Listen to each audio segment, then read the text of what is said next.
So it's very interesting to see so much interest in the decoding of the 340 cipher, a cipher that has baffled investigators for a long time. Really? Maybe they didn't want it to be public. And maybe what you're seeing with this decoding is a surface level attempt to distract us once again. You see, the actual cipher, and I've been on this for 13 years with one of the top Zodiac investigators in the world. We figured out a whole bunch of other stuff too. And for the public, if you go ahead and poke around and you're a really good researcher and you can find a particular training manual in crypto from World War II that was given to the Filipinos. And you want to look at maybe a guy named Schnook who was there. Interesting guy, he knew Aquino. And there's a lot more to the 340 cipher than people believe. As far as Michael Aquino, I'm going to tell you guys something right now that you might find pretty interesting. So everybody knows that I did a interview with Michael Aquino, a woman named Carrie Wolf, and Dan Cromer, aka Lepo.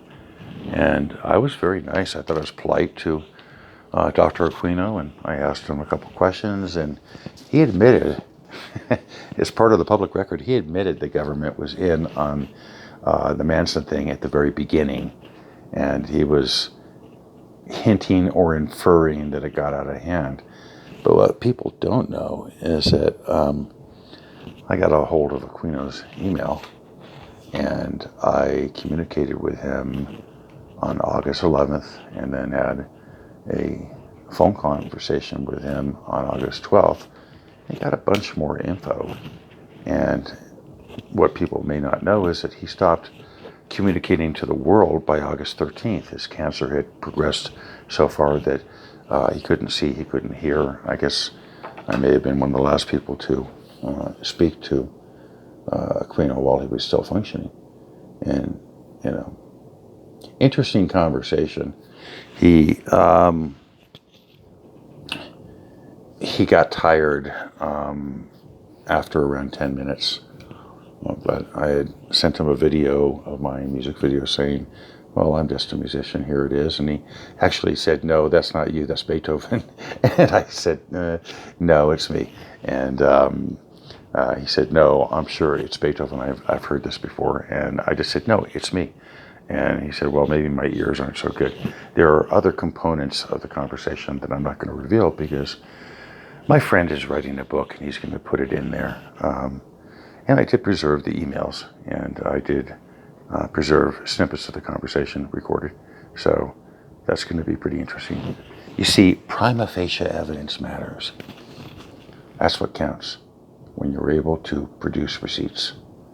And I got them. So as far as Aquino and his connection to the Zodiac killers, they're there.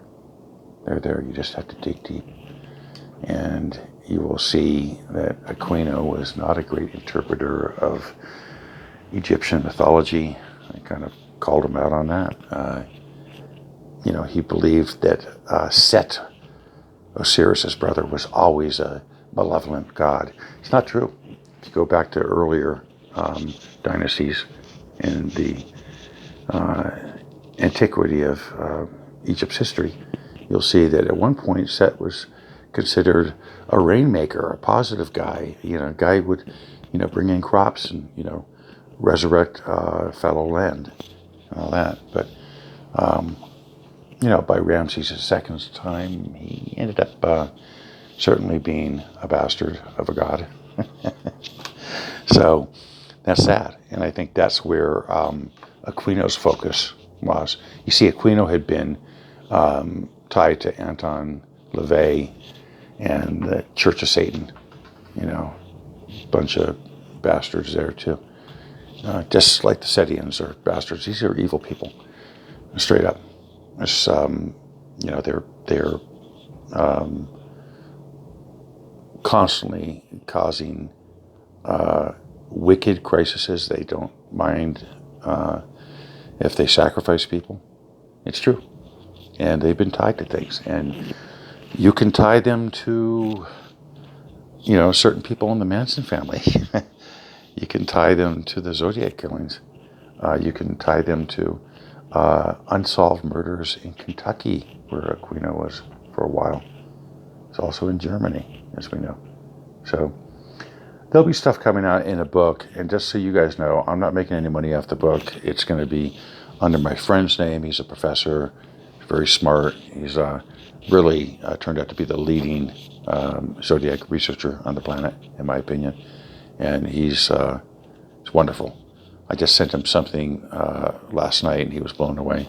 He said, "Oh, you're right on it." And so we have that kind of relationship. Do you know how you have a friend of yours, and maybe maybe you're female and you want to be Nancy Drew, or maybe you're male and you want to be Sherlock Holmes, and you connect with someone and you bounce ideas off each other, and you tend to share that creative vibration.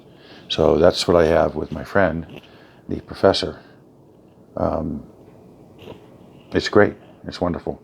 Known him for a long time, and the stuff that we've come up with, I think, is going to shock a lot of people, but it's also going to paint a picture of California as a place where horrific experiments were done on the population. Shock, not awe. Murders committed. The involvement of officials and military. I'm not going to get deeper than that. It'll all come out in the book.